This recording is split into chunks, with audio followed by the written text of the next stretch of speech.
Hi, my name is Brianna Griffin, and I'm a media specialist and content creator. Today, I'm here with the author of the new book, How to Start, Regain, and Sustain a Beautiful Long-Term Love Relationship, Dr. J. Parker Griffin Jr. Hi, Brianna, how are you doing? Good, how are you today? All right.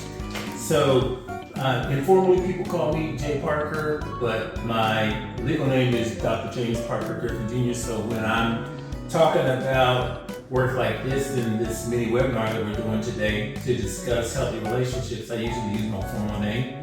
So that's Dr. James Parker Griffin Jr. Okay, I like that. Well, I do have a few questions for you about some of the things you spoke about in the workbook. I broke it up into a few different chapters I really enjoyed. So does that mean that we're going to be able to share with them some little tidbits and helping points in order for them to have a healthy relationship? You know, that's the goal. I really honestly do hope so. I think that would definitely happen for these guys. So I'm really excited. Okay, sounds good. Have at it. Yeah, so earlier in the workbook, the chapter that you talked about, target behaviors that facilitate communication and bonding, I thought that was very interesting. And the first thing that I thought was, how important would you say obtaining the elements compassion, understanding, and respect is in relationships? Well, I think it's a two-way street, and it requires that both parties try to move toward expressing those characteristics in their relationship with each other in order to build the quality of the bond. So it's absolutely vital that both parties agree to a standard that incorporates those characteristics. Absolutely. So with that being in mind, how can couples also begin to attempt avoiding judgmental statements toward each other? Well, I think that it's important for them to come to an agreement at the very beginning of the relationship as to how they're going to relate to each other. And so part of it could be that they would both say that they're not going to engage in judgment, that they're going to provide support and encouragement toward each other and try to recognize each other's strengths. That makes a lot of sense. Yeah, I can agree. I think that's a good way to look at it. So can you give me an example of how productive communication, as you said, in the midst of conflict can render positive change? Well, a lot of the things that can be productive as far as helping to facilitate the quality of the relationship, they're really not that elaborate. They're pretty simple, okay? But one of them is if the couple uses terms of endearment, such as babe, honey, sweetheart, things like that. Even when you're in the middle of a conflict, if you sprinkle a few terms of endearment in the discussion along the way, it can help to diffuse some of the energy in the conflict. So that would be one of the tidbits, but that's only if the couple uses terms of endearment on a regular basis. So if they refer to each other by their first name, but they do it in a kind and gentle kind of way, that could be useful too. But the main thing is that they undergird the communication with kindness. Absolutely. Okay. So that was really good. The last question I was wondering, with you speaking on nonverbal cues, terms of endearment, how can they take that to the next level with productive behaviors in their relationship? Well, if you look in the book, there's actually a diagram that I share with couples during therapy. And I think it's like, let's see, page 13. Let's see. Yeah. So there's a diagram in the book, page 13. And I think I'll hold it up a little bit so you can just get a general idea of what it looks like in the book. But it's called Changing Relationships from the Outside In. And it has a circle on the right and it has a square on the left. Yeah. So basically, the behaviors on the right in the circle are behaviors that strengthen the quality of the relationship. So I already talked about the fact that that includes terms of endearment like babe, honey, boo, cinnamon, whatever you call them. But another thing is to focus on other target behaviors that help to strengthen the quality of the relationship. So that would be spending time, making a priority time, couples time, laughing, enjoying each other's company, and having fun. So it's not so serious all the time. And then I already mentioned speaking in kind, gentle, and what I refer to as beautiful words, which is the next level up from gentle words, all the time. So if you're speaking kindly and sweetly and with a compassionate tone is everything, because 95% of the communication process is nonverbal. So that's what we refer to as the paralinguistic aspects. So if they talk like that all the time, they don't have time to be speaking nasty toward each other in insulting ways. And then also trying to avoid bringing up the past. So those are the behaviors on the right-hand side that strengthen. But I also will have couples to do a kind of self-diagnostic inventory as to, are they in the circle behaviors, or are they displaying the negative behaviors that detract from the quality of the relationship on the left-hand side. So that could be things like over-talking the other party, making jokes at the other party's expense, speaking with sarcasm in your remarks, micro and backhanded insults, and then constant criticism, and there's a whole list of things. But those are examples of the kinds of target behaviors that can help to improve the quality of the relationship, or that they can detract from the quality of the relationship. But both of them have to be committed to using these techniques in terms of improving over the course of the relationship. Yeah, and I think that makes a lot of sense that you broke it down really as descriptive as I've ever seen. The two parallels there, really good. There's some good stuff in the diagram. So my next question is going to be on the topic you discussed called the art of negotiation in a loving relationship. So the first question was, how can couples set themselves up to have healthy negotiation in their early dating stages? Well, part of it, I believe, is for them to agree that they're going to disagree agreeably in the process, but also to create a safe space for both of them to have their input in arriving at some joint decisions about which way they're going to proceed with things. Nobody's going to have their way all the time. That's just not going to happen. So if they have a give and take process as far as the negotiation, then the likelihood is that they're going to find some common ground with each other and get some closure on those things where we're creating a win for all parties. Absolutely. That makes a lot of sense. That's a really good thing that people should probably do more in the beginning stages. So how important is it for both parties to submit and try to give in, and just as importantly, speak up for their needs throughout the relationship? It's very important that there be kind of like an even-handed sharing of giving in versus accommodating the other person. So it's not going to be a 50-50. Sometimes it's going to be a 60-40. Sometimes it's going to be 150-10 under certain conditions, but it should all kind of, the net effect, it should kind of balance out in terms of giving in. So if one person's always giving in and there's this controlling dynamic in the relationship, then that's a recipe for disaster as far as I'm concerned. Absolutely. So how can couples manage their assertiveness when they are negotiating things? Realize that the other party, they might disagree with them.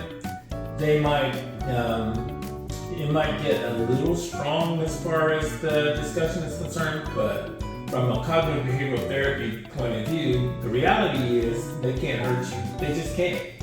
So, and then if they're given the permission for you to express yourself, and that should be part of the agreement, then you can tell yourself, everything that I say is valid, it's worthwhile, it's worthy of expression, as long as you're not insulting or inappropriate as far as the discussion is concerned. So in a healthy relationship, both parties create space for the other person to speak in a certain way, and they welcome their position, on whatever the topic is. Right. Okay. Awesome. So, how important will it be for each partner to also translate the negotiation process, as you call that, into actionable behaviors? Well, we call that operational definitions, is what we call it. So you might say, I want you to be more giving or whatever, okay, to your mate. So in order for it to become actionable, you have to kind of spell out what are some examples of being giving with your mate. So that could include things like your different love languages. You've heard of 5 love languages, which I'm not against that. As far as I'm concerned, all it is just categorizing the reinforcers. That's what it is. But in order for it to be reinforcing, if you tell the person, give them examples of what spending quality time is, then that's operationalizing the act of spending time together. So you say, oh yeah, so I want to spend time playing some board games together. I want for us to take some walks in the park. I want for us to talk on the phone and FaceTime when you're on a business trip, that kind of thing. So it's putting meat on the bones and breaking it down in such a way that both parties have a clear understanding of what they're looking for. Yeah, that makes a lot of this makes a lot of sense. I just don't think about it all like that. I'm a therapist, so I have to think about it. Yeah, that's why I'm glad you're here to help. So my next question is, how do couples balance the decision making if one person doesn't think negotiation is necessary at a certain time? That's a really good question. So how do they balance when if one person doesn't think that negotiation is necessary? Or even compromise, for that matter. Well, I think that's where the love part comes in. So when you love somebody, you may not think that negotiation is necessary, but because of the fact that they do, that means that you make it a point to help to give in to their strong position. If they have a strong position that you need to negotiate, then you just go ahead and do it, whether you want to do it or not. So part of being in a relationship is doing things that you don't want to do. Okay, I see what you're saying there. So the last chapter that I really felt really drawn to initially was it's not personal, it's science. We even have that listed here on the cover of the book, and I thought that was really neat. Part of the subtitle? Yeah, one of the subtitle. Yeah. And it really drew me to that initial chapter as well. So I wanted to say it ain't personal, it's science. I really wanted to say that. That must be the West Virginia. It could be. I don't know. Funny. Okay. Well, the first question I thought was, how do you describe the actual investment, that couples have to make to achieve a healthy relationship overall? So it's commitment.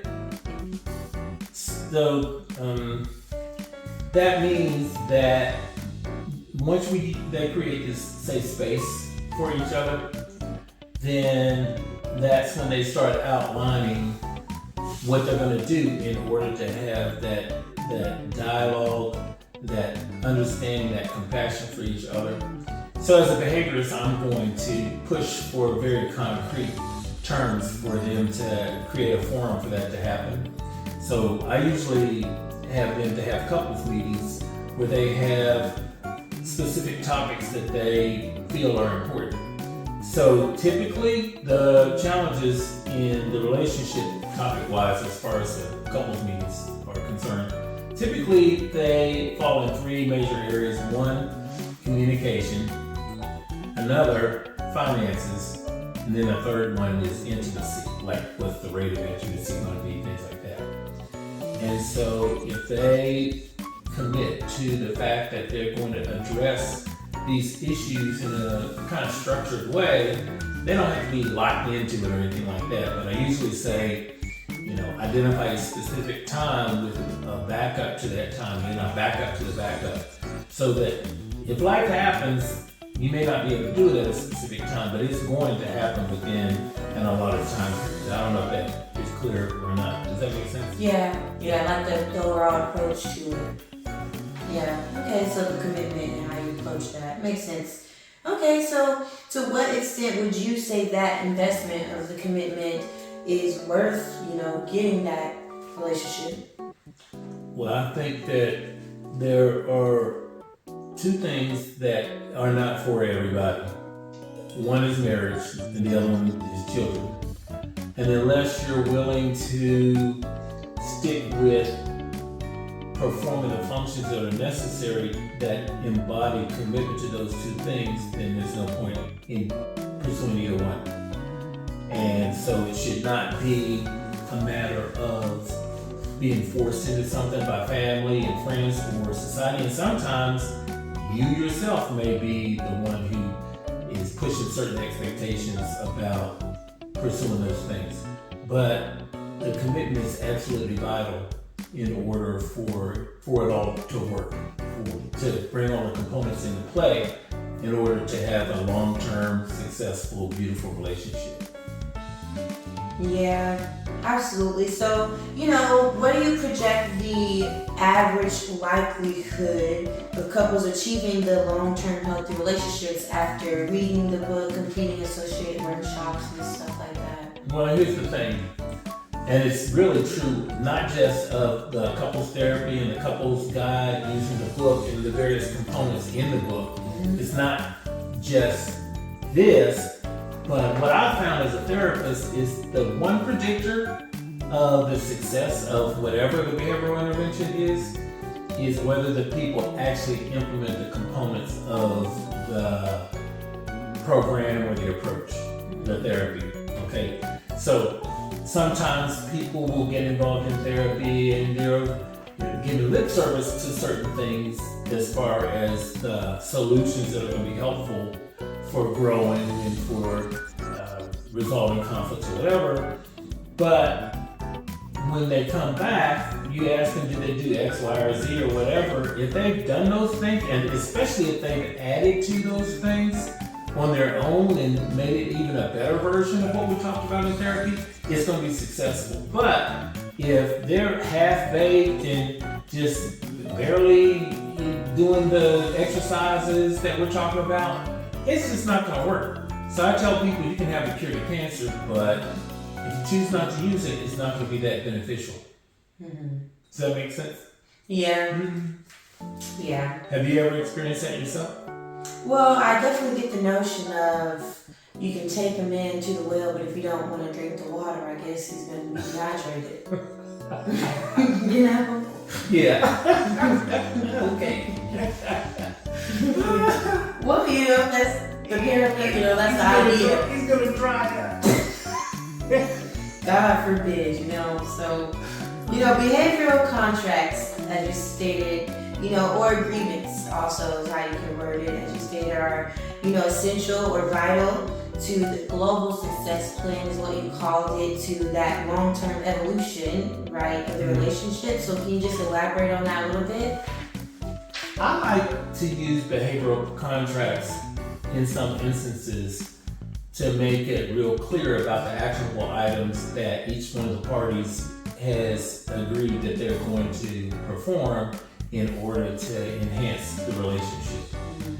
So the book has an example of a behavioral agreement. It's essentially the same thing. It's not like a legal agreement, but it has in the appendix an example of a couples agreement that spells out 4 different areas that people can focus on in order to help to strengthen the relationship. So it's in the back, it's in the appendix. Let me see if I can get to it. Yeah. So 4 foundational guidelines to make a relationship successful. And so the 4 areas are: interact with each other in a patient, kind, and respectful manner. Be forgiving in your heart and in your mind. Spend time together and be very connected in each other's lives and hobbies. And work together as a team to raise kids and plan for the family's future.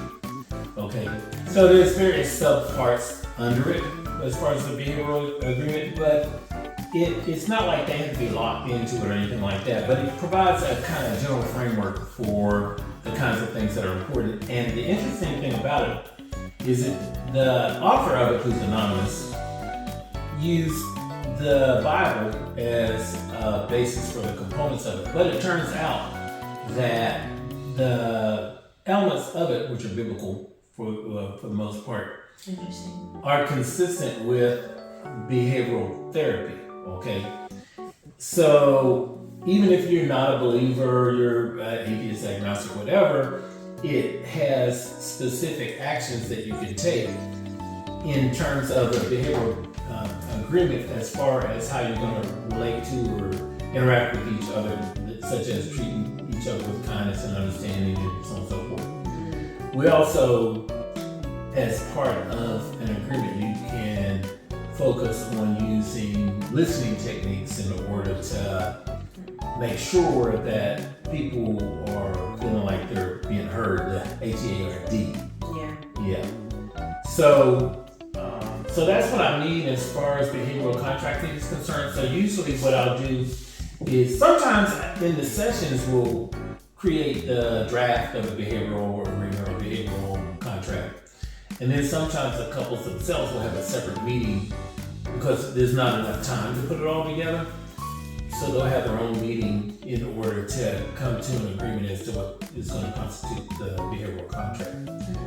But my feeling is that what's key is focus on the long-term quality of the relationship. So it's not what's happening, doing the right thing the right way for 2 weeks, but looking down the road as far as monitoring the quality of the relationship 6 months down the road, 9 months down the road, a year, 2 years, having check-ins with yourself in terms of making sure that you're remaining consistent with the things that are going to facilitate a long-term, beautiful relationship.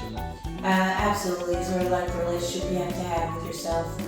Any goal, it sounds like, still takes accountability of, oneself. Well, I believe in a holistic kind of an approach. Mm-hmm. So anything that could have some bearing on one's mental well-being as an individual is going to affect that as a couple. So the idea is to be the best version of yourself so that you can be the best version of yourself for your mate.